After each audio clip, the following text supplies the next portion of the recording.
Bismillahirrahmanirrahim. Assalamualaikum warahmatullahi wabarakatuh. Innal hamdalillah nahmaduhu wa nasta'inuhu wa nastaghfiruh wa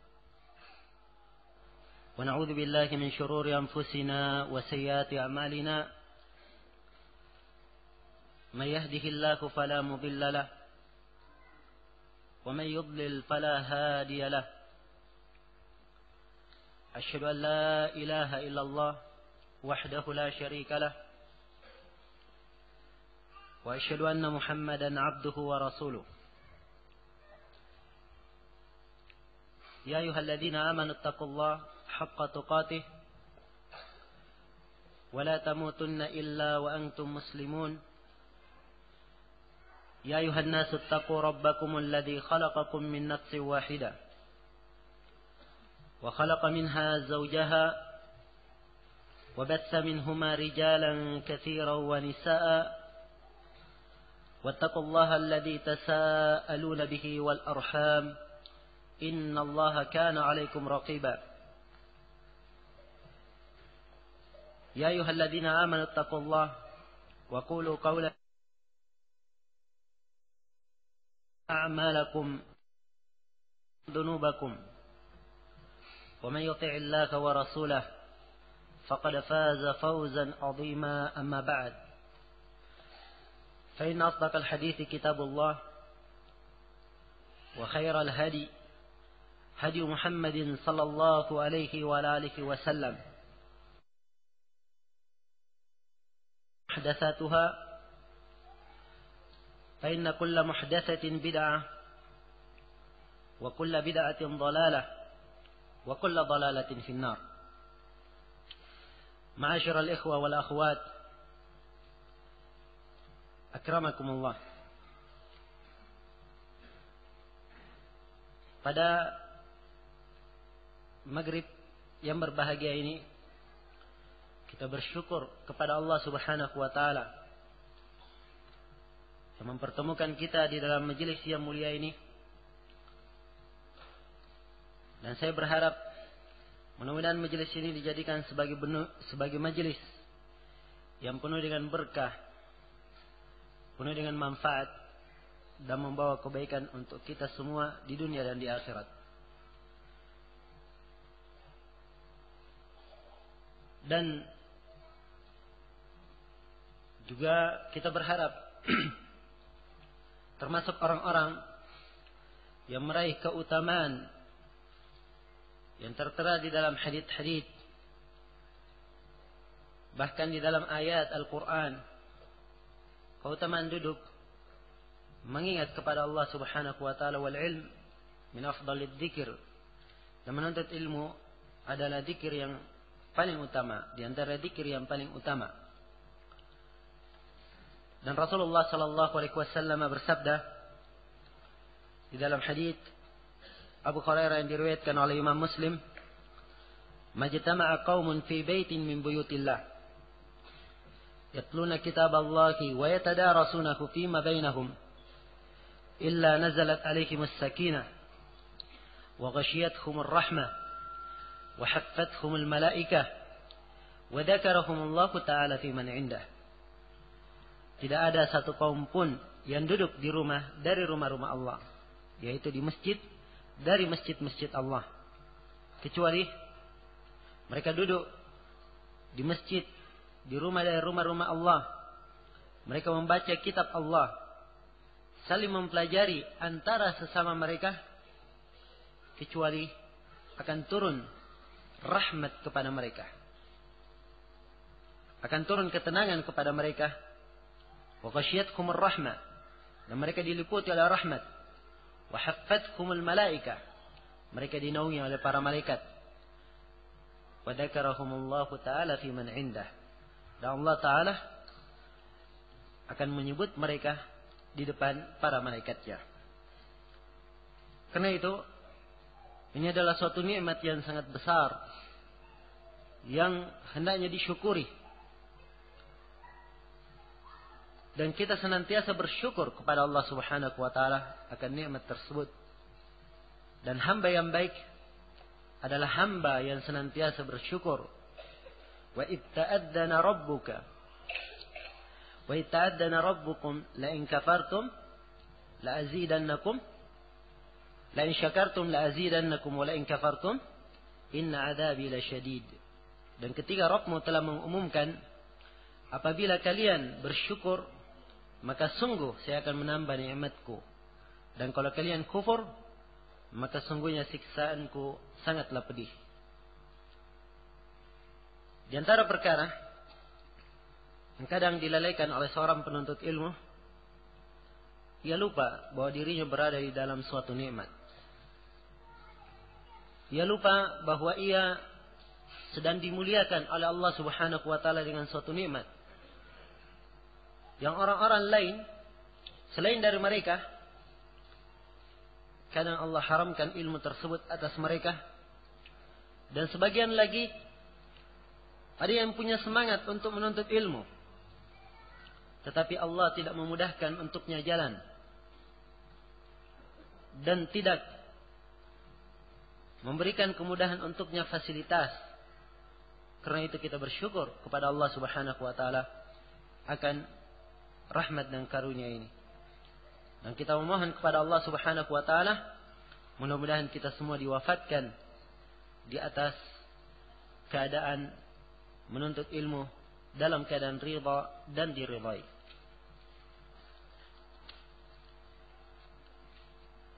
Di kesempatan maghrib ini, sebagai awal dari pertemuan kita, saya akan menyampaikan suatu hadits untuk kita renungi bersama. Dan insyaallah taala pertemuan besok, kalau Allah memberikan kemudahan, kita akan membaca apa yang dimudahkan oleh Allah Subhanahu wa taala dari Kitabul Ilm, dari Sahih Al-Bukhari. Dan sebagaimana yang telah direncanakan, Ushulus Sunnah dimulai dari hari Kamis. Ikhwani fillah, rahimani wa rahimakumullah. Diriwayatkan oleh Imam Al-Bukhari dan Imam Muslim dari hadits Abu Hurairah radhiyallahu taala anhu. Rasulullah sallallahu alaihi wa alihi wasallam bersabda, "Sab'atun yudhilluhumullahu tahta dhilli, yauma la dhilla illa dhilluh." Ada 7 golongan yang akan dinaungi, diteduhi oleh Allah Subhanahu wa taala di bawah teduhannya. Hari tidak ada teduhan kecuali teduhan Allah Subhanahu wa taala. Golongan yang pertama, imamun adil. Imam, pemimpin yang adil. Golongan yang kedua, wasyabun nasya'a fi ibadati rabbih. Seorang anak muda yang tumbuh dalam keadaan beribadah kepada Rabbnya. Golongan yang ketiga, warajulun qalbuhu mu'allaqun bil masajid.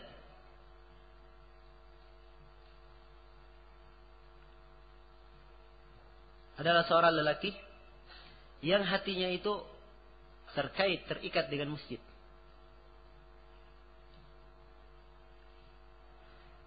Golongan yang keempat, warajulani tahabba fillahi ijtama'a alaihi waftaraqa alaihi. Adalah 2 orang lelaki yang saling mencintai karena Allah. Keduanya berkumpul karena Allah dan berpisah karena Allah. Golongan yang keempat, warajulun da'atkum ra'atun dhatu jamalin wa mansibin faqala inni akhafullah. Golongan yang ke-5 adalah seorang lelaki yang dipanggil oleh seorang perempuan yang memiliki kecantikan dan punya kedudukan. Namun ia berkata, "Inni akhafullah." Sungguhnya saya takut kepada Allah. Golongan yang keenam, wa rajulun tasaddaqa bi sadaqatin fa akhfaha hatta la ta'lamu shimaluhu ma tunfiqu yaminuhu.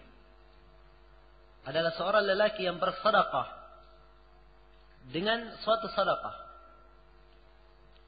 Ia rahasiakan sampai tangan kirinya tidak mengetahui apa yang disedekahkan oleh tangan kanannya. Dan golongan yang keenam atau yang ketujuh, yang terakhir, wa rajulun dzakarallaha khaliyan fafadat aynah. Adalah seorang lelaki yang mengingat kepada Allah dalam keadaan sendiri, maka berlinanglah air matanya. Hadits yang mulia ini menjelaskan kepada kita 7 golongan yang dinaungi, yang diteduhi oleh Allah Subhanahu wa taala pada hari kiamat. Kata para ulama, kalimat 7 di dalam hadits la mafhuma lahu. Tidak ada pemahamannya. Maksudnya tidak ada mafhum mukhalafahnya. Sebab biasanya adat itu, penyebutan jumlah dalam satu hadits tidak bisa diambil suatu pemahaman bahwa selain dari 7 ini tidak dinaungi. Iya. Tapi penyebutan 7 belum tentu hanya 7 orang ini saja yang mendapatkan teduhan, yang lainnya tidak. Dan ini dijelaskan panjang lebar oleh Al-Hafidz Ibnu Hajar rahimahullahu taala bahwa yang mendapat teduhan pada hari kiamat tidak terbatas pada 7 ini. Lebih dari itu. Di dalam Fathul Bari beliau merinci hal tersebut. Beliau sebutkan riwayat-riwayatnya orang-orang yang dinaungi oleh Allah selain dari 7, namun kebanyakannya butuh diperiksa dari sisi keabsahan sanad. Dan di antara yang kuat yang disebutkan selain dari 7 adalah yang diriwayatkan oleh Imam Muslim dari Abdullah bin Busr. Rasulullah sallallahu alaihi wasallam bersabda, "Man andara mu'siran aw wada'alah, adallahu Allah yaumal qiyamah, adallahu Allah yauma la dhilla illa dhilluh." Siapa yang memberi waktu luang bagi orang yang sulit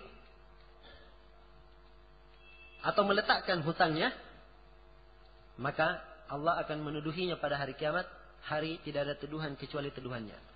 Ini nas, 2 yang mendapatkan teduhan dari Allah pada hari kiamat dan tidak termasuk dari 7 yang telah kita sebutkan. Yang pertama adalah orang yang memberi keluangan, memberi waktu luang bagi orang yang berhutang kepadanya. Ada yang berhutang kepadanya, jatuh tempo, dia datangi, dia tagih hutangnya, belum mampu membayar. Kalau dia memberi waktu luang, maka ini termasuk orang yang diteduhi oleh Allah Subhanahu wa taala, hari tidak ada teduhan kecuali teduhannya. Kemudian atau dia berhutang, tidak mampu membayar, kemudian dia maafkan, dianggap lunas hutangnya. Ini juga termasuk orang yang diteduhi, hari tidak ada teduhan kecuali teduhan Allah Subhanahu wa taala.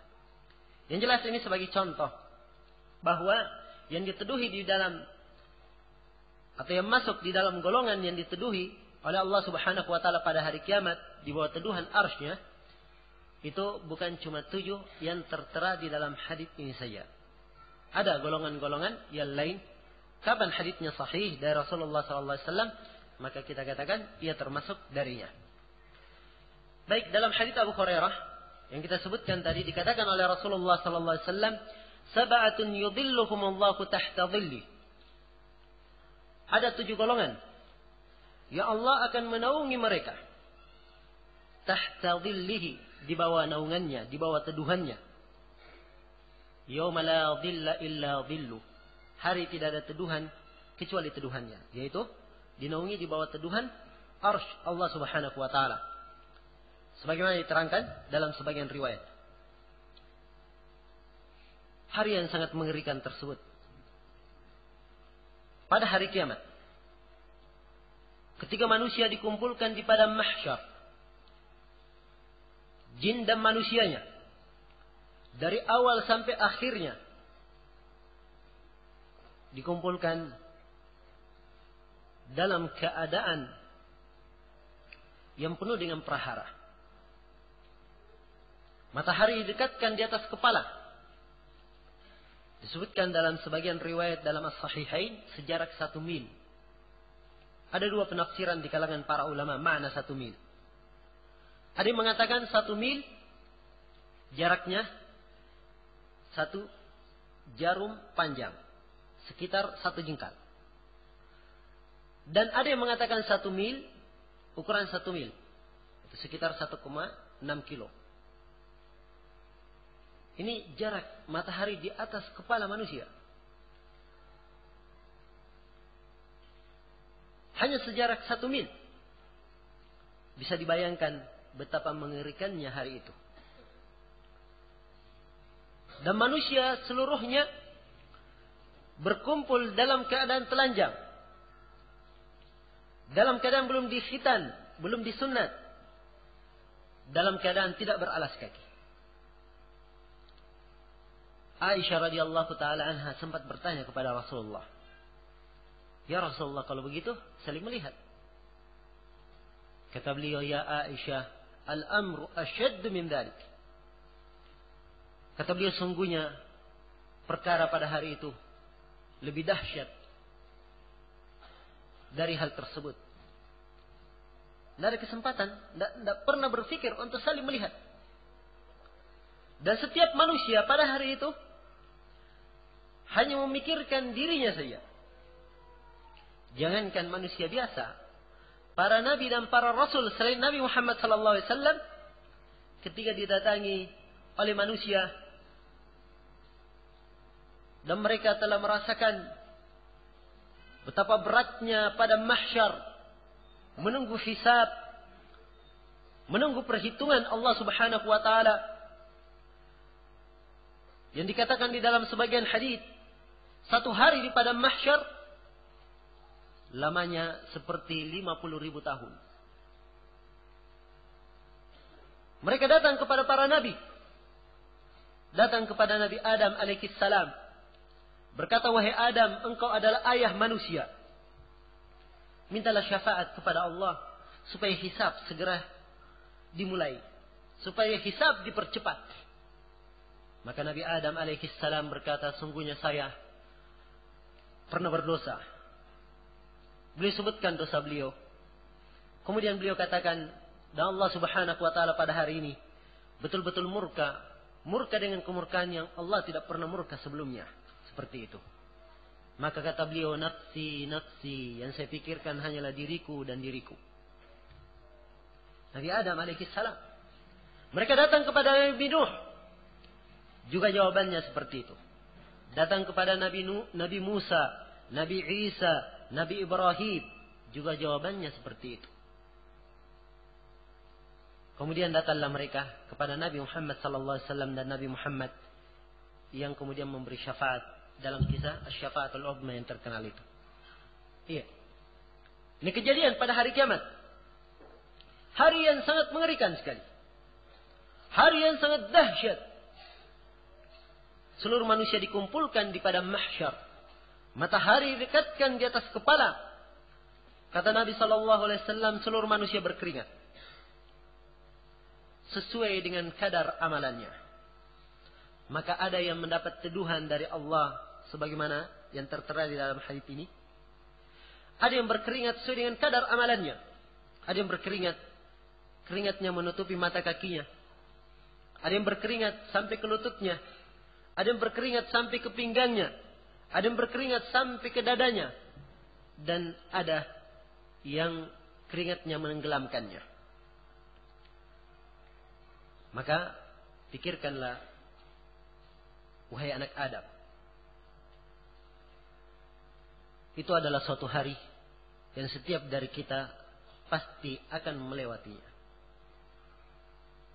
Karena itu, hadits ini dari Rasulullah sallallahu alaihi wasallam sebagai anjuran yang sangat penting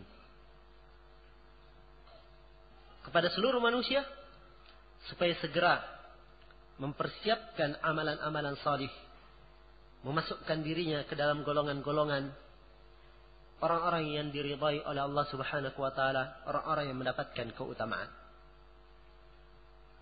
Disebutkan dalam hadits ini 7 golongan yang mendapatkan teduhan dari Allah Subhanahu wa taala.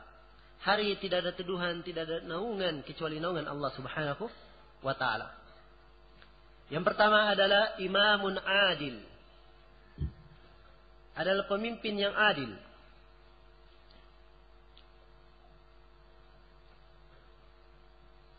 Kalimat imam itu asal penggunaannya untuk pimpinan negara. Namun sebagian para ulama menyebutkan bahwa kalimat imam di sini pemimpin ini tidak menutup kemungkinan masuk juga di dalamnya kepala rumah tangga yang berbuat adil kepada anggota rumah tangganya. Dikatakan golongan yang pertama adalah imamun adil, pemimpin yang adil. Berbuat keadilan adalah perkara yang sangat terpuji di dalam syariah. Allah Subhanahu wa taala berfirman dalam Al-Qur'an, "Inna Allah ya'muru bil 'adli wal ihsan wa ita'i dzil qurba." Sungguhnya Allah memerintah untuk berlaku adil, memerintah untuk berlaku ihsan, berbuat baik, wa ita'i dzil qurba, dan memberi karib kerabat. Dan juga kita diperintah untuk berucap dengan keadilan pada segala sesuatu. Wa idza qultum fa'dilu. Dan apabila kalian berucap, maka berbuat adillah kalian. Bahkan kepada musuh kita sekalipun. Allah Subhanahu wa taala menyatakan, "Wa la yajrimannakum syana'anu qaumin 'ala alla ta'dilu. I'dilu huwa aqrabu littaqwa." Dan jangan sekali-sekali kebencian engkau kepada satu kaum membuat kamu tidak berlaku adil. Berlaku adillah engkau. Sungguhnya keadilan itu lebih mendekati ketakwaan. Dan nas dalam syariah banyak yang menunjukkan tentang keutamaan berlaku adil. Dan di sini para pemimpin yang adil mendapatkan keutamaan khusus. Dia adalah pemimpin, punya hak, punya kekuasaan. Kalau ia ingin berlaku tidak adil, maka dia mampu. Namun tatkala ia menjaga dirinya di atas keadilan dan tetap berlaku adil, maka ini tentunya pemimpin yang luar biasa. Karena itu wajar kalau dia mendapatkan ganjaran setimpal dengan perbuatannya. Dia dimasukkan ke dalam golongan yang mulia, dituduhi oleh Allah Subhanahu wa taala pada hari kiamat. Hari tidak ada teduhan kecuali teduhan Allah Subhanahu wa taala. Dan di dalam hadits Abdullah bin Amr bin As yang diriwayatkan oleh Imam Muslim, Rasulullah sallallahu alaihi wasallam bersabda, "Al-muqsituna yawmal qiyamati lahum manabiru min nur." Orang-orang yang berbuat adil pada hari kiamat, mereka di atas mimbar-mimbar dari cahaya. Mimbar asal bahasa adalah tempat yang tinggi. Jadi mereka berada di atas tempat yang tinggi dari cahaya. Keutamaan khusus untuk mereka. Karena itu kita diperintah untuk berbuat dan berlaku adil. Wa aqsitu, innallaha yuhibbul muqsitin. Berbuat adillah kalian. Sungguhnya Allah memerintah. Sungguhnya Allah mencintai orang-orang yang berbuat adil. Iya. Dan seorang penguasa, seorang pemimpin akan mempertanggungjawabkan amalannya di depan Allah Subhanahu wa taala dari setiap apa yang dia lakukan. Di dalam hadits Abdullah bin Umar yang diriwayatkan oleh Imam Al-Bukhari dan Imam Muslim, Rasulullah sallallahu alaihi wasallam menyatakan, "Kullukum ra'in wa kullukum mas'ulun an ra'iyatihi." Setiap dari kalian adalah pemimpin dan setiap dari kalian akan dimintai pertanggungjawaban akan kepemimpinannya. Seorang penguasa adalah pemimpin dan akan dimintai pertanggungjawaban akan kepemimpinannya. Dan seorang kepala rumah tangga adalah pemimpin, laki-laki pemimpin terhadap keluarganya, dimintai pertanggungjawaban akan kepemimpinannya. Perempuan juga adalah pemimpin pada keluarga suaminya dan ia dimintai pertanggungjawaban akan kepemimpinannya. Kemudian di akhirnya Nabi kembali menekankan, ala kullukum ra'in wa kullukum mas'ulun an ra'iyati. Kata beliau, ingatlah bahwa sungguhnya kalian semua adalah pemimpin dan setiap dari kalian akan dimintai pertanggungjawaban akan kepemimpinannya. Dan dalam hadits Makil bin Yasar diriwayatkan oleh Imam Al-Bukhari dan Imam Muslim dari hadits Ma'qil bin Yasar, Rasulullah sallallahu alaihi wasallam bersabda, "Ma min 'abdin yastar'ihi Allahu ar-ra'iyya, thumma lam yahud bi nushiha illa harrama Allahu alaihi al-jannah." Tidak ada seorang hamba pun yang Allah melimpahkan kepadanya suatu kekuasaan, suatu kepemimpinan, lalu dia tidak pandai untuk menjaganya, tidak pandai menasihatinya, maksudnya menjaganya, mengarahkannya kepada kebaikan, kecuali dia haramkan untuknya surga. Karena itulah hendaknya setiap muslim berusaha dan melatih dirinya tetap di atas keadilan, berlaku adil, dan ini ciri seorang muslim yang baik. Kemudian golongan yang kedua yang disebutkan oleh Rasulullah sallallahu alaihi wasallam adalah syabun nasha'a fi ibadati rabbi. Seorang anak muda tumbuh dalam keadaan beribadah kepada Rabbnya. Ya, konteks hadis semuanya disebut seorang anak muda, seorang pemimpin, seorang lelaki. Yang disebut laki-laki. Tapi bukan artinya perempuan tidak masuk di dalamnya. Disebutkan laki-laki min babit taglib. Kebanyakannya atau penyebutan dalam bentuk mendominasi. Iya. Dan perempuan juga seperti itu. Kalau perempuan tumbuh dalam peribadatan kepada Rabbnya, hatinya tergantung dengan masjid. Iya. Demikian pula perempuan dipanggil oleh seorang lelaki yang punya ketampanan dan punya kedudukan. Dia juga berkata, ini akhafullah, perempuan yang takut kepada Allah, perempuan yang bersedekah, juga akan mendapatkan keutamaan yang sama. Iya. Maka golongan yang kedua yang disebut syabun nasha'a fi ibadati rabbi. Seorang anak muda yang tumbuh dalam keadaan beribadah kepada Rabbnya. Anak muda, kapan dia mempunyai kesadaran semenjak dini, dari awal mulainya tumbuh, maka ini anak muda yang luar biasa. Tidak sama dengan kebanyakan anak muda yang merasa dirinya masih banyak waktu, masih panjang umur, sehingga lalai untuk mempersiapkan kehidupan akhiratnya. Tidak disebutkan orang yang tua, sebab kebanyakan orang tua memiliki kesadaran lebih daripada anak muda. Ini hukum kebanyakan. Iya. Bukan hukum secara keseluruhan. Kadang orang tua setelah tua, ia lebih banyak mengingat akhirat. Ya. Dan sebagiannya berkata kakinya satu sudah di kuburan. Ya. Ini kebanyakannya di pikiran orang tua. Anak muda merasa dia masih muda, masih punya banyak kesempatan. Ya. Maka kapan ia tumbuh dalam keadaan beribadah kepada Rabbnya, ini anak muda yang luar biasa. Ini sisi kenapa dia dimasukkan ke dalam 7 golongan yang diteduhi oleh Allah Subhanahu wa taala. Hari tidak ada teduhan kecuali teduhan Allah Subhanahu wa taala. Dan sekaligus anjuran di dalam syariah supaya generasi muda itu ditumbuhkan, dibangkitkan semangat mereka untuk komitmen di atas Al-Quran dan Sunnah dari awal kali mulai mereka tumbuh. Dan disitulah letak kejayaan umat Islam. Iya. Dan dimaklumi bersama bahwa umur ini termasuk perkara yang akan dipertanyakan oleh Allah Subhanahu wa taala pada hari kiamat. Setiap waktu yang dilalui oleh manusia Akan dipertanyakan di depan Allah Subhanahu wa taala. Di dalam hadis Abdullah bin Mas'ud yang diriwayatkan oleh Imam Tirmidzi dan lain-lainnya, Rasulullah sallallahu alaihi wasallam bersabda, "La tazulu qadama 'abdin yaumal qiyamah hatta yus'ala an khamsin." Tidak akan bergerak dua kaki seorang hamba pada hari kiamat sampai ditanya tentang 5 perkara. Apa itu pertanyaannya? Yang pertama adalah an umrihi fima afna.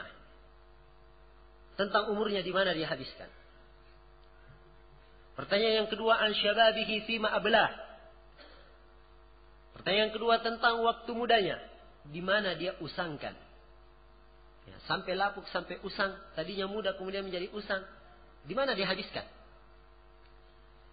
Kemudian pertanyaan ketiga dan keempat berkaitan dengan harta. Ada 2 pertanyaan. Wa an malihi min aina iktasabahu wa bima anfaqahu. Dan tentang hartanya, dari mana dia dapat dan kemana dia nafkahkan. Dan pertanyaan yang kelima an ilmihi fima amil. Dan tentang ilmunya, di mana dia amalkan.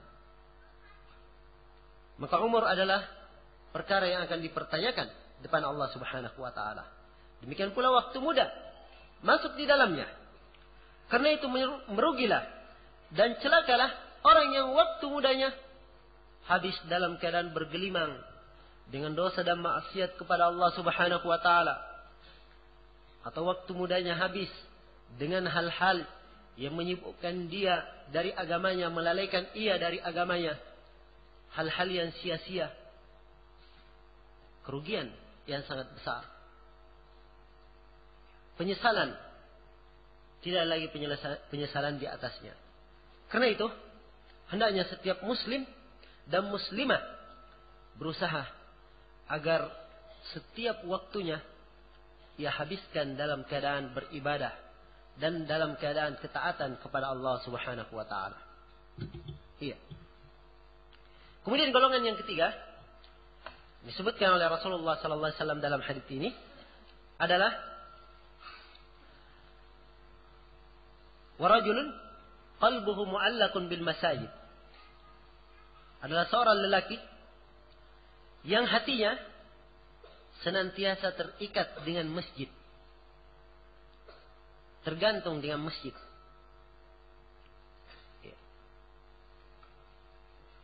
Seorang muslim kapan hatinya senantiasa terikat dengan masjid, menunjukkan bahwa ia lebih mengutamakan kehidupan akhiratnya di atas kehidupan dunianya.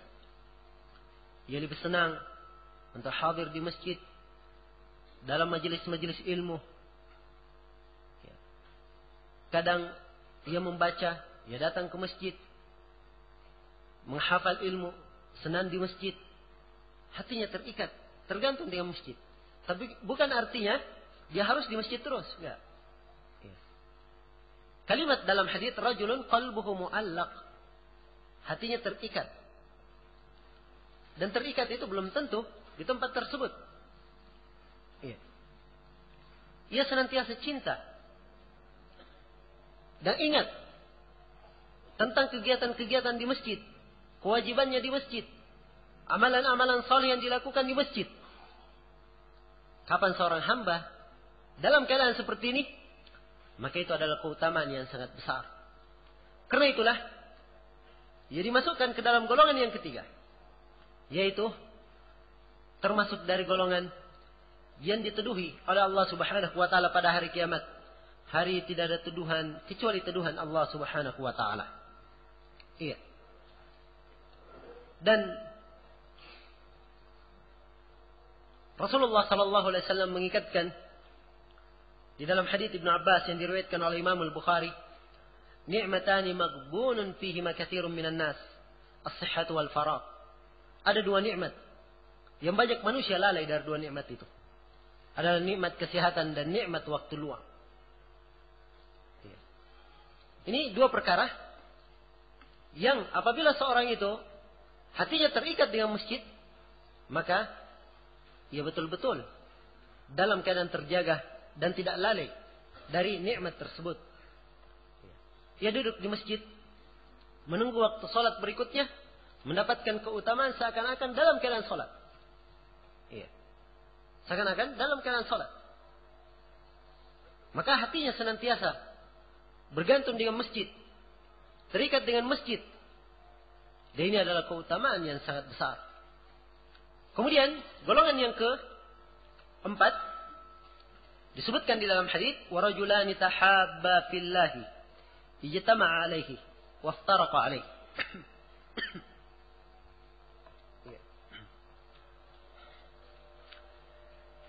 Baik, sebelum saya lanjutkan, termasuk ibadah yang paling mulia di zaman ini adalah dengan menuntut ilmu. Apalagi di zaman yang penuh dengan fitnah. Dan kita berada di zaman yang sudah sangat jauh sekali dari Rasulullah SAW telah berlalu 14 abad. Dan Nabi SAW bersabda, la ya'ti zamanun illa walladhi ba'dahu syarrun min. Tidak datang suatu zaman kecuali yang setelahnya lebih jelek darinya. Ya. Karena itu, pada saat yang seperti ini, dalam rangka menghabiskan waktu untuk beribadah kepada Allah Subhanahu wa taala, ya, masukkan dirinya sebagai golongan orang-orang yang hatinya terikat dengan masjid. Kalau dia cinta dengan ilmu, senang dengan ilmu, ya, dan kebiasaannya adalah dengan menuntut ilmu, maka itu adalah perkara yang merupakan bekal sangat bermanfaat untuknya di dunia dan di akhirat. Iya. Kapan ia senang dalam keadaan seperti itu, maka keutamaan yang sangat besar yang dia akan dapatkan. Dan Rasulullah SAW telah mengingatkan dalam hadits Ma'qil bin Yasar yang diriwayatkan oleh Imam Muslim, kata beliau, al-ibadatu fil haraj kahijratin ilayya. Beribadah di waktu haraj. Haraj itu arti secara bahasa waktu saling membunuh. Iya. Maksudnya di sini waktu terjadi fitnah. Maka beribadah di waktu fitnah, kata Nabi SAW, bagikan berhijrah kepadaku keutamaannya. Seakan-akan berhijrah kepada Rasulullah SAW. Ya. Karena itu keutamaan yang sangat besar bagi para tullabul ilm, para penuntut ilmu. Mereka cinta dengan ilmu, memberi manfaat untuk dirinya dengan ilmu, ingin menjadi berkah dimanapun ia berada. Dan kalau ingin menjadi berkah dimanapun ia berada, adalah dengan menuntut ilmu dan mengajarkan ilmu tersebut. Ya. Dan juga dia mendapatkan keutamaan lain tatkala hatinya senantiasa terikat dengan masjid. Kecintaannya yang terbesar adalah dalam perkara akhirat, dan itu tujuan utamanya hidup dalam muka bumi ini. Maka Rasulullah SAW telah menyebutkan keutamaan lain di dalam hadis Zaid bin Arqam yang diriwayatkan oleh Imam Ahmad. Kata beliau, man kanatid dunya hammah farraqallahu syamlah wa ja'ala al-faqra baina 'ainayhi wa la ta'tihi min ad-dunya illa ma kutiba lah.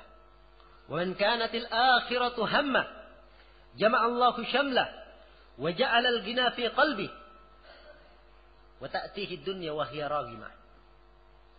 Kata beliau, siapa yang kehidupan dunia adalah cita-citanya, tujuan terbesarnya, maka Allah akan mencerai-beraikan usahanya. Dan akan dijadikan kefakiran di depan kedua matanya. Dan dunia tidak akan datang kepadanya kecuali apa-apa yang telah digariskan saja untuknya. Ini kalau tujuannya hidup adalah dunia. Sebaliknya, wa man kanatil akhiratu hammah.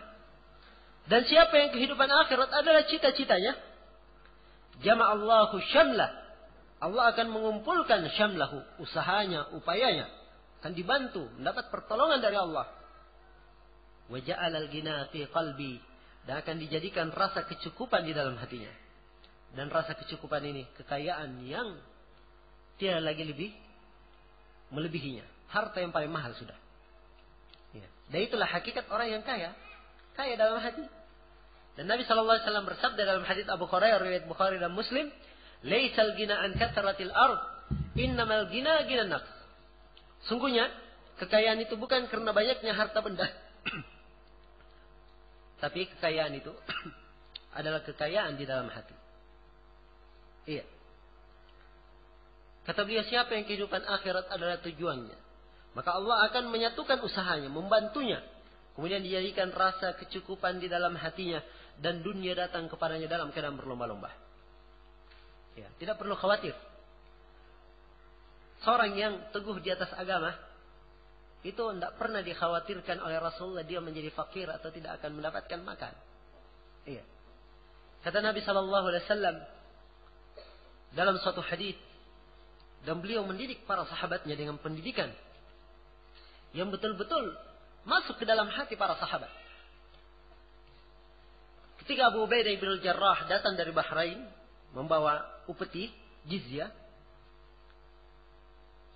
dalam hadits Miswar bin Makhramah diriwayatkan oleh Bukhari dan Muslim kisah ini, maka di pagi harinya setelah salat subuh para sahabat bersegera. Ya, sebab biasanya kalau datang upeti langsung dibagi oleh Rasulullah sallallahu alaihi wasallam. Ya, maka bersegera para sahabat. Setelah Nabi sallallahu alaihi wasallam salam, kemudian beliau balik, ternyata para sahabat sudah mendekati beliau. Beliau tersenyum. Kemudian beliau berkata, "Wallahi mal faqru akhsha alaikum." Kata beliau, demi Allah, bukan kefakiran yang saya takutkan atas kalian. Walakin akhsha alaikum an tubasata alaikum ad-dunya. Tapi yang saya takutkan akan dibukakan untuk kalian kehidupan dunia. Fatanafasuha kama tanafasuha. Maka kalian pun bersegera berlomba-lomba untuk menggapainya sebagaimana orang-orang sebelum kalian berlomba-lomba untuk menggapainya. Fa'ahlakatkum kama ahlakathum. Kemudian kalian pun dibinasakan sebagaimana orang-orang sebelum kalian dibinasakan. Maka seorang talibul ilm tidak perlu khawatir ya, dengan perkara dunia. Allah Subhanahu wa taala akan mencukupinya. Iya. Dan diriwayatkan oleh Imam Ahmad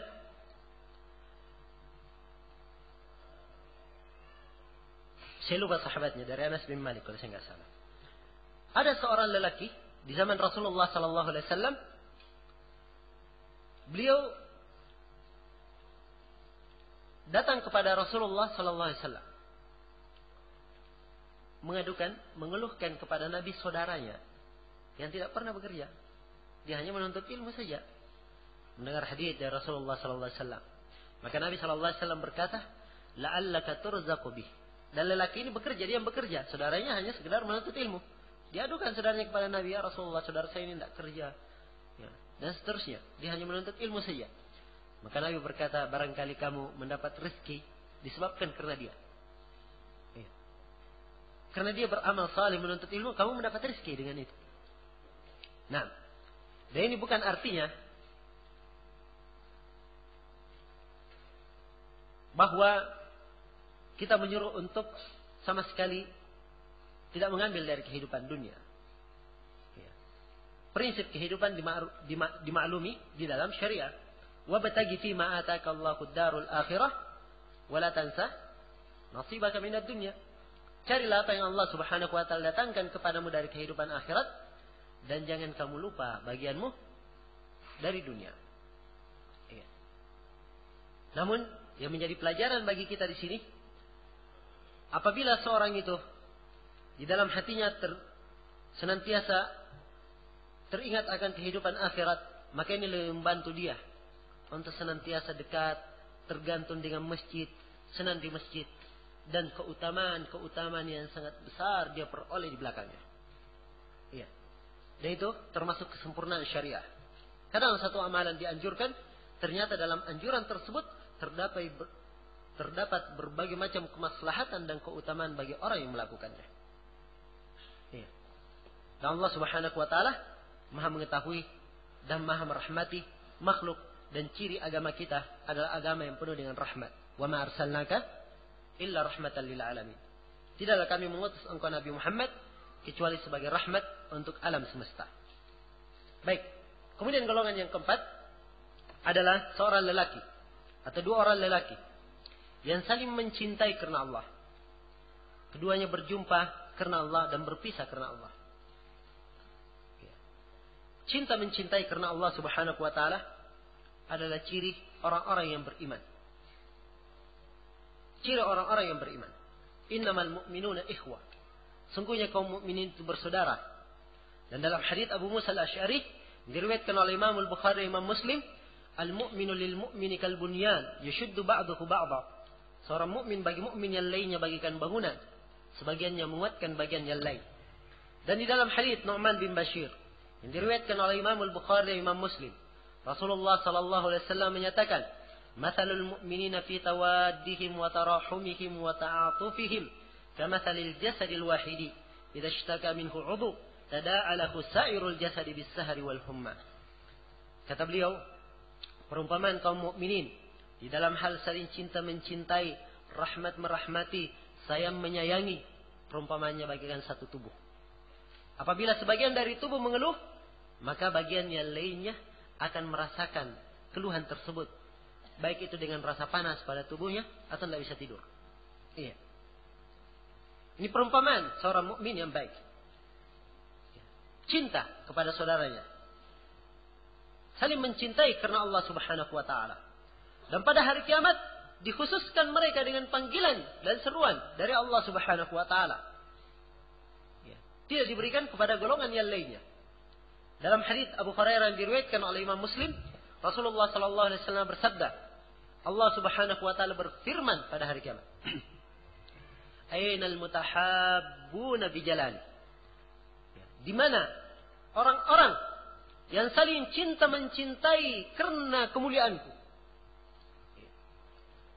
Al-yawma adilluhum tahta dhilli yawma la dhilla illa dhilli. Pada hari ini saya akan teduhi mereka di bawah teduhanku. Hari tidak ada teduhan kecuali teduhanku, firman Allah. Dipanggil dengan panggilan khusus orang-orang yang saling cinta mencintai karena Allah Subhanahu wa taala. Iya. Dan seorang tidak mendapatkan lezatnya keimanan kecuali setelah cinta kepada saudaranya sebagaimana dia cinta kepada dirinya sendiri. Dalam hadits yang diriwayatkan oleh Imam Al-Bukhari dan Imam Muslim, Rasulullah sallallahu alaihi wasallam bersabda, "La yu'minu ahadukum hatta yuhibba li akhihi ma yuhibbu li nafsihi." Tidaklah salah seorang dari kalian itu beriman sampai ia mencintai untuk dirinya apa yang dia cintai untuk saudaranya. Atau dia mencintai untuk saudaranya apa yang dicintai untuk dirinya. Iya. Dan juga dalam hadits Anas bin Malik yang diriwayatkan oleh Imam Al-Bukhari dan Imam Muslim, Rasulullah sallallahu alaihi wasallam bersabda, "Salasatun man kunna fihinna wajada bihinna halawatal iman." Ada 3 orang. Siapa yang termasuk dari 3 orang ini, dia akan mendapatkan lezatnya iman. Iya. Ini diantara perkara-perkara yang membuat seorang muslim itu bahagia dalam kehidupannya. Dalam syariat Islam itu terdapat pokok-pokok, dasar-dasar yang apabila seorang berpegang di atasnya, dia adalah manusia yang paling bahagia di dunia dan di akhirat. Iya. Dan ini tidak diberikan kecuali kepada seorang mukmin saja, orang yang beriman dan beramal salih. Man 'amila salihan min dzakarin aw untha wa huwa mu'min, falanuhyiyannahu hayatan thayyibah. Siapa yang beramal salih, laki-laki maupun perempuan, dan ia dalam keadaan beriman, maka sungguh kami akan memberikan kepadanya kehidupan yang baik, kehidupan yang indah. Iya. Saling cinta mencintai karena Allah. Merahmati karena Allah. Keutamaan yang sangat besar yang dia dapatkan. Nah, jadi disebutkan dalam 3 hadits, 3 golongan. Ya. Yang pertama adalah orang yang cinta. Ya. Siapa yang mendapatkan atau termasuk dari 3 golongan ini, maka dia akan mendapatkan lezatnya iman. Yang pertama, ayyakuna Allah wa rasuluhu ahabba ilaihi mimma siwahuma. Yang pertama, Allah dan Rasulnya lebih dia cintai daripada selainnya. Yang kedua, ayyuhibbal mar' la yuhibbuhu illa lillah.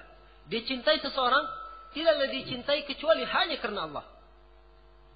Dan yang ketiga, ayakraha ayyauda fil kufri kama yakrahu ayyulqa finnar. Dia tidak senang kembali kepada kekafiran sebagaimana dia tidak senang dilemparkan ke dalam api neraka. Iya.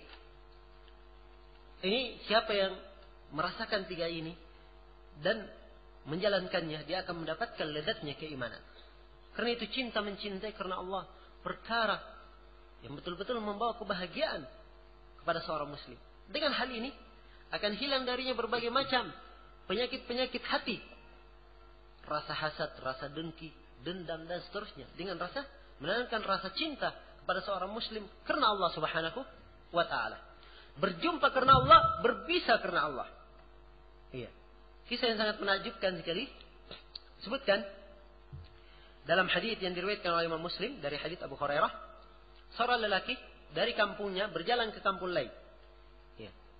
Maka Allah Subhanahu wa taala mengutus seorang malaikat berwujud manusia bertanya kepadanya. Dia tanya, "Kamu mau ke mana?" Malaikat bertanya, "Kamu mau ke mana?"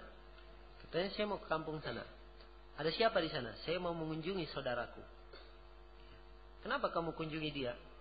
Jauh-jauh kamu dari kampungmu berjalan ke sana." Ini makna hadis.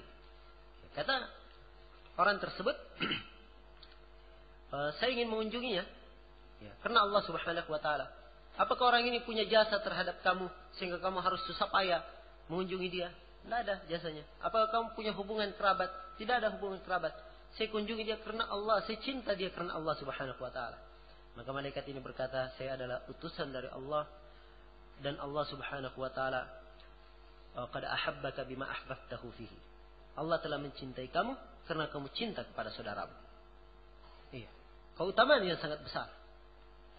Karena itu, ikhwani fillah, mereka termasuk orang-orang yang dikhususkan, disebut di dalam 7 golongan yang mendapatkan teduhan dari Allah Subhanahu wa taala. Hari tidak ada teduhan kecuali teduhan Allah Subhanahu wa taala. Golongan yang kelima adalah rajulun da'atkum ra'atun dzatu jamalin wa mansibin. Seorang lelaki yang dipanggil oleh seorang perempuan, maksudnya dipanggil berbuat yang tidak baik, berbuat zina, oleh perempuan yang punya kecantikan. Perempuan yang memiliki kedudukan, dalam satu riwayat memiliki harta. Ya. Kemudian ia berkata, "Inni akhafullah." Dia berkata, "Saya takut kepada Allah." Ya. Lihat ya, letak pahalanya. Dan ini semua memberikan kepada kita satu faedah bahwa inna idhamil jaza ala qadar idhamil bala. Sungguhnya besarnya pahala itu tergantung besarnya derita yang dia tanggung ketika menjalankan amalan tersebut. Semakin sulit dia ketika menjalankan amalan tersebut, maka pahalanya akan semakin banyak. Ya.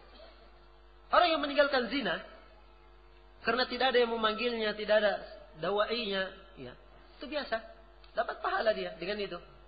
Tapi ini dalam keadaan ia dipanggil, dia memanggilnya perempuan yang cantik, punya kedudukan, punya pangkat, lalu dia berkata, "Inni akhafullah," saya takut kepada Allah. Menunjukkan orang yang luar biasa. Iya. Karena itu mendapatkan keutamaan yang sangat besar di sisi Allah Subhanahu wa taala. Dan ini menunjukkan kepada kita bahwa seorang muslim itu harus senantiasa menjaga iffah, menjaga kehormatan dirinya, laki-laki maupun perempuan. Iya. Harus dia jaga kehormatan dirinya. Dia jaga kemuliaan dirinya. Allah memuliakannya. Iya. Kalau belum mampu nikah, maka isti'faf, menjaga kehormatan diri.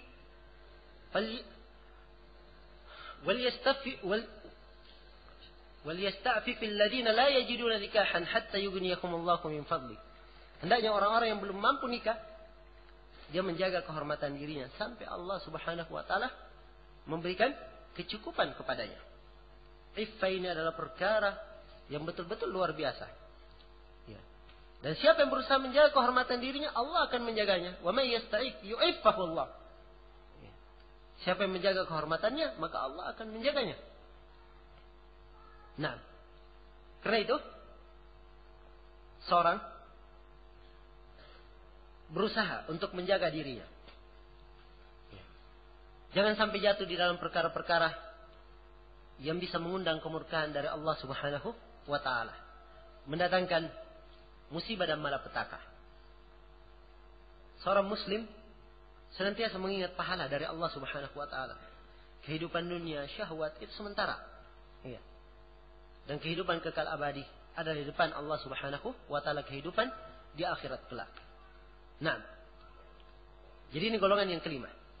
Rajulun da'atkum ra'atun datu jamal. Seorang lelaki yang dipanggil oleh seorang perempuan yang punya kecantikan, punya kedudukan, lalu ia berkata, "Inni akhafullah." Saya takut kepada Allah. Iya. Dan ini ciri orang-orang yang ikhlas, mukhlis. Lihat Nabi Yusuf alaihi salam. Disifatkan innahu min ibadina al-mukhlasin. Sungguhnya dia ini adalah hamba kami yang sangat ikhlas. Bagaimana kisah beliau? Diajak untuk berbuat zina dalam keadaan perempuan yang memanggilnya. Punya kecantikan. Nabi Yusuf adalah orang asing di negeri tersebut.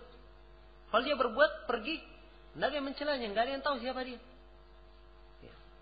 Tapi bersamaan itu ikhlasnya beliau, Allah Subhanahu wa taala membantunya dan menjaganya. Sehingga ia tidak jatuh di dalam hal-hal yang dimurkai oleh Allah Subhanahu wa taala. Dan ini manfaat kesalehan dan ketakwaan. Orang yang senantiasa mendidik dirinya dengan ketakwaan, Allah akan menjaganya. Ihfazillah yahfazka. Jagalah Allah, niscaya Allah akan menjaga engkau. Ihfazillah tajiduhu tijahak. Jagalah Allah, engkau akan dapati Allah di depanmu. Iya. Demikian seorang muslim. Kapan dia menjaga batasan-batasan Allah, Allah akan menjaganya. Kapan dia meninggalkan sesuatu karena Allah, Allah akan mengganti dia dengan yang lebih baik darinya. Wa man taraka syai'an lillahi abdalahu Allahu khairan minhu. Siapa yang meninggalkan sesuatu karena Allah, Allah akan mengganti dia dengan sesuatu yang lebih baik darinya. Jelas dia jaga dirinya di atas ketakwaan dari Allah. Wa may yattaqillah yaj'al lahu makhraja wa yarzuqhu min haitsu la yahtasib. Dan barang siapa yang bertakwa kepada Allah, akan dibukakan untuknya jalan keluar dan diberi rezeki dari arah yang tak disangkanya. Iya. Golongan yang ke-6 ya. Rajulun tasaddaqa bi sadaqatin fa akhfaha hatta la ta'lamu shimaluhu ma tunfiqu yaminuhu. Adalah seorang lelaki yang bersedekah dengan suatu sedekah. Dia rahasiakan. Sampai tangan kirinya tidak tahu apa yang disedekahkan oleh tangan kanannya. Iya. Ini keutamaan orang-orang yang senantiasa menjaga amalannya. Bersih dari riya. Dia bersedekah ikhlas karena Allah Subhanahu wa taala. Dan bukan artinya di dalam hadis seorang itu kalau bersedekah harus sembunyi, tangannya ditaruh di belakang kemudian dia sedekah, enggak. Ya. Tapi makna yang diinginkan seorang itu betul-betul ikhlas ketika dia bersedekah. Dan keutamaan bersedekah di dalam nusus Al-Quran dan Sunnah sangat banyak sekali. Naam. Allah Subhanahu wa taala berfirman, "Matsalul ladzina yunfiquna fi sabilillah kamatsali habbatin anbatat sab'a sanabil fi kulli sumbulatin mi'atu habbah wallahu yudha'ifu liman yasha wallahu wasi'un 'alim." Perumpamaan orang-orang yang menafkahkan hartanya jalan Allah itu bagikan orang yang menanam satu benih. Dari benih ini tumbuh 7 tangkai. Dari setiap tangkai keluar 100 benih. Iya. Dari setiap tangkainya. Dan Allah melipat gandakan bagi siapa yang Allah kehendaki. Iya. Dan Allah Maha luas dan Maha mengetahui. Maha luas pemberiannya dan Maha mengetahui. Nah. Dan Allah Subhanahu wa taala berfirman, "Wa ma anfaqtum min syai' fa huwa yukhlifuh." Dan apa saja yang kalian infakkan, pasti Allah akan menggantinya. Jaminan dari Allah. Karena itu perdagangan, di antara perdagangan yang tidak pernah merugi adalah orang yang bersedekah di jalan Allah Subhanahu wa taala. Iya. Itu hakikat sebenarnya. Hakikat dari kehidupan, hakikat dari sesuatu yang bermanfaat bagi manusia. Ya. Karena itu di dalam satu hadis Nabi sallallahu alaihi wasallam diberi hadiah seekor kambing. Beliau katakan, sembelih kambingnya. Sembelih, setelah itu kata beliau kepada Aisyah, bagi kambing tersebut. Setelah dibagi, semuanya habis kecuali pahanya disisakan oleh Aisyah untuk Rasulullah sallallahu alaihi wasallam. Maka Nabi sallallahu alaihi wasallam bertanya kepada Aisyah, "Wahai Aisyah, apa yang tersisa dari kambingnya?" Ya. Kata Aisyah radhiyallahu taala anha, "Ya Rasulullah, yang tersisa adalah pahanya." Kata Nabi sallallahu alaihi wasallam, "Semuanya tersisa kecuali pahanya." Ya. Maksudnya apa? Hakikatnya yang tersisa, yang dia sedekahkan, itulah yang tersisa untuknya. Adapun pahanya akan dimakan, nah itu tidak terhitung di dalam nilai sedekah. Hakikatnya setelah itu hilang. Iya. Ini kebiasaan Rasulullah SAW yang harus dicontoh oleh orang-orang yang menghendaki kehidupan akhirat. Seperti itu keadaan Sayyidul Mursalin sallallahu alaihi wasallam. Iya. Dan juga dalam hadis riwayat Bukhari dan Muslim disebutkan bahwa tiap hari ada 2 malaikat berdoa. Ya, malaikat yang pertama berdoa, Allahumma a'ti mumfiqan khalafa. Ya. Malaikat pertama berdoa, ya Allah berikanlah orang yang berinfak ganti untuknya. Malaikat keduanya berdoa, Allahumma a'ti mumsikan talafa. Ya Allah berikanlah orang yang menahan, tidak berinfak, berikan kehancuran, kerugian, kebangkrutan untuknya. Ini doa untuknya pada setiap harinya. Karena itu, anjuran bersedekah ini adalah anjuran yang sangat banyak sekali dalam syariah. Ya. Dan termasuk pahala yang sangat besar. Nah, bukti yang sangat besar menunjukkan hal tersebut, orang-orang yang bersedekah, yang betul-betul ikhlas dalam sedekahnya, disebutkan termasuk dari golongan yang dinaungi oleh Allah Subhanahu wa taala. Hari tidak ada naungan kecuali naungan Allah Subhanahu wa taala. Kemudian golongan yang ketujuh adalah rajulun dzakarallaha khalian fafadat aina. Seorang lelaki yang mengingat Allah dalam keadaan sendiri. Kemudian berlinanglah air matanya. Yaitu orang yang takut kepada Allah Subhanahu wa taala. Iya. Ciri seorang muslim yang baik punya rasa takut kepada Allah Subhanahu wa taala. Kalau dia tidak punya rasa takut kepada Allah, tidak pernah menangis, menyesali dosa-dosanya. Ya, dan setiap manusia pasti berbuat dosa. Innakum tukhti'una bil-laili wan-nahar. Sungguhnya kalian bersalah siang dan malam, dalam hadits qudsi disebut. Maka setiap manusia pasti punya dosa. Iya. Karena itu, muslim yang baik senantiasa mengingat akan dosa-dosanya dan senantiasa ia takut kepada Allah Subhanahu wa taala. Innal ladzina yakhshawna rabbahum bil ghaib lahum maghfiratun wa ajrun kabir. Sungguhnya orang-orang yang takut kepada Rabbnya, ya, dalam keadaan tidak nampak atau sesuatu yang belum dia saksikan, maka dia akan mendapatkan pengampunan dan pahala yang besar. Waliman khafa maqama rabbih jannatan. Dan bagi siapa yang takut kepada kedudukan Rabbnya, maka dia akan mendapatkan 2 surga. Seorang muslim kalau hidup tidak punya rasa takut, dia hidup di dunia dalam keadaan penuh dengan kesenang-senangan. Berbuat dosa seenaknya. Tapi kapan dia mempunyai rasa takut, ini akan membuat kehidupannya terkontrol dan stabil di atas jalan yang lurus apabila disertai dengan sayap yang lainnya. Sebab kehidupan itu, seperti kata para ulama, harus pada seorang muslim ada padanya 2 perkara. Bagikan seekor burung punya 2 sayap. Kapan tidak seimbang, maka terbangnya pun tidak baik. Dia harus punya rasa takut dan punya rasa mengharap. Antara al-khauf dan ar-raja harus seimbang. Iya. Dia punya rasa takut juga mengharap pahala dari Allah Subhanahu wa taala. Iya, ini secara ringkas 7 golongan yang disebutkan oleh Rasulullah sallallahu alaihi wasallam dalam hadis yang mulia ini, dan kita memohon kepada Allah Subhanahu wa taala mudah-mudahan semua dijadikan termasuk orang-orang yang terhitung di dalam 7 golongan ini dan golongan-golongan yang lainnya yang dituduhi oleh Allah Subhanahu wa taala. Hari tidak ada tuduhan kecuali tuduhannya bimannihi wa karamihi innahu waliyyu dzalika wal qadiru alaih. Nah.